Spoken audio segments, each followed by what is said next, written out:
Welcome to Cyberfusion's vodcast, Life's a Breach, episode 7. I'm delighted to be joined today by Dan Bridges from Cyware. Welcome, Dan. Thank you. Hi, Steve. So first of all, give me a bit about your background and then tell me about Cyware. Who, what are Cyware? Sure.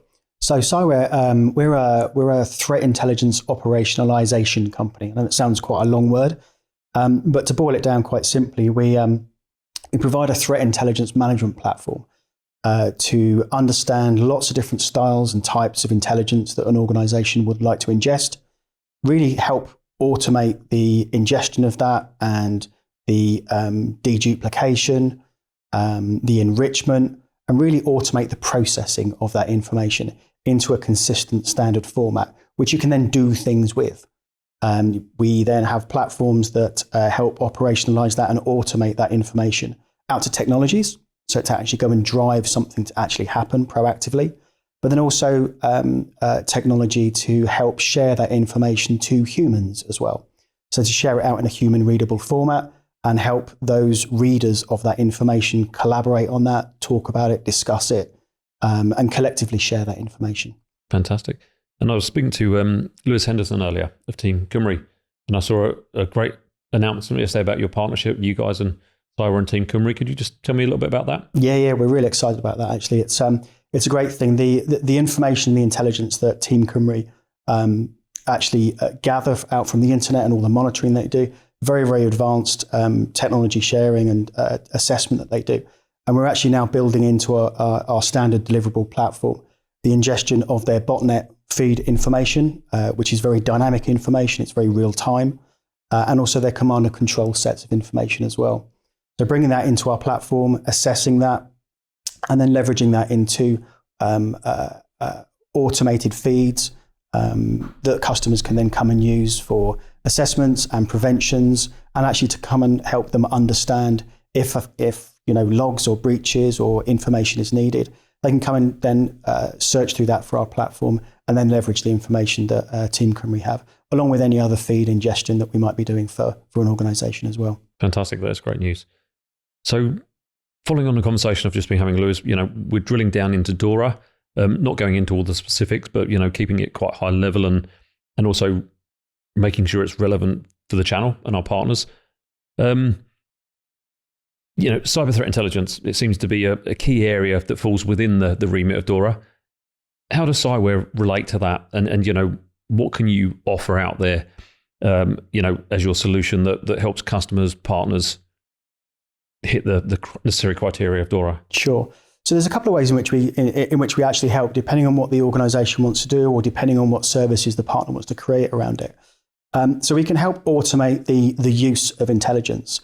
So to have an engineering team or what could be a managed service from a partner to ingest intelligence, and that's not just indicator intelligence, that can be information around threat actors or malwares or other kind of strategic information, not just technical indicator information.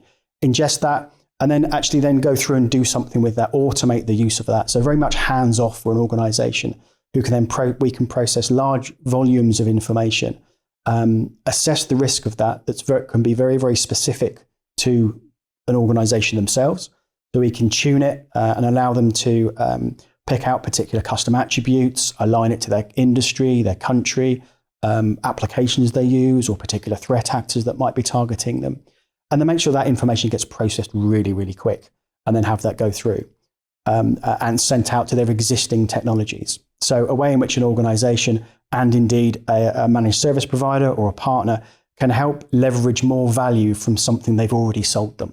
So it's not just a detection process that they have those leveraged technologies, but actually they can use it to kind of flip ahead of the game and get before that day zero and use them to prevent things.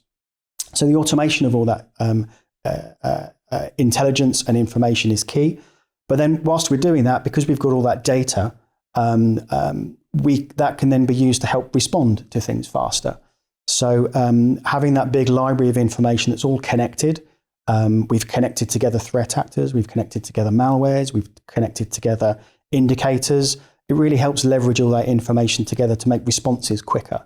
You can understand what's happened really quickly, and either an MSSP or if it's being resold to a larger organization, they have that library of information, that reference list to come and look at.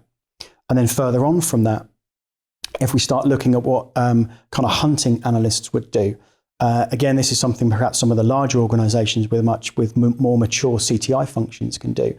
They might want to go and do lots of research on something. They might want to go and assess a particular threat actor or keep an eye on them and then find out what they're doing. And then having, again, that library of information from very, very disparate sources that gives them a huge amount of information. But because we've processed it, normalized it, related it, risk scored it, we've joined it all together into a nice readable format for them. So we make it nice and easy for them to start pivoting through that information because it's all in one place and it's all lined up and kind of related to each other as well. That's fantastic. So if I look at some of the necessary requirements within DORA and the reporting aspect, where you've got to do an initial report within a day, the intermediate report, and then the final report in 3 to 6 months, having your technology and that sort of capability is going to bring down that lead time massively. Absolutely, yeah. I mean, there's a fantastic statement within the DORA description around collectively leveraging individual knowledge. It's actually written in the DORA part, and so that means an organisation can share that information and listen to other people's information. So it might be an organisation has found something or has been breached by something. That information being shared and ingested, you can learn from that. It's not just about learning from the things that you've paid to be told, but you can learn from other partner organizations as well, or other client organizations. So that starts to extend out as well into some of the information sharing analysis centers. So the ISACs, obviously in the finance industry, FS ISAC is huge. It's huge. It's global. And that extends past DORA. I mean, quite a bit of DORA compliance can be met by even just a membership of that for some of the smaller organizations. For some of the larger organizations who have a larger supply chain and a larger partner network, to build that operational resilience that obviously DORA is pushing them towards, they can kind of act as their own mini ISAC in that kind of environment. So them having the ability to then share their information out to their supply chain and their immediate partner network helps bring up the quality and the ability of their supply chain. So yeah, sharing that knowledge around is very, very key for it as well. So thereby, based on that supply chain, you could tick help reduce the third-party risk. Yep, absolutely. Yeah, the third parties, if you can, I mean, even if they're not, don't have to be cyber companies that you're sharing information to, any IT company or any provider, if you can give them some information, it doesn't necessarily have to be intelligence, just some knowledge to them to help them be slightly more resilient in their business, that then flows upstream and will help your main business be more resilient too. You mentioned ISAC. We're seeing a lot. I think you guys are doing particularly well in the financial ISAC. Do you see that will start spreading out to other industries, energy, and a lot more? Insurance covers under the financial. But do you get the impression that will start its own framework soon? ISAC spreading and that influencing the UK more? Absolutely. I mean, it already has. The ISACs have been really big in the US for a long time. We work with a huge number of them, but there's very well-known ISACs that are helping globally the health industry do information. So a lot of health and healthcare information is being shared, again, for the betterment of everyone. We see the same thing happen in the auto industry. We see the same thing, believe it or not, that's getting really big now, is the one for the space industry. Oh. We're also seeing the same thing happen and the same methodology happen, not just for industries, but also for geographies. So we're seeing governments and unions be built together across countries to do the same thing. So rather than sharing some information that's industry relative, they're sharing information that's geographically relative. We see the likes of the Australian government doing a big thing for their local geography at the moment as well. So ASD are running a big program about sharing information across local countries to help against other nation-state attacks. So we're seeing that happen across the globe. We're seeing that happen certainly in the finance industry in the UK, and that's starting to level down into some of the new organisations that are coming around. FSCCC is happening as well.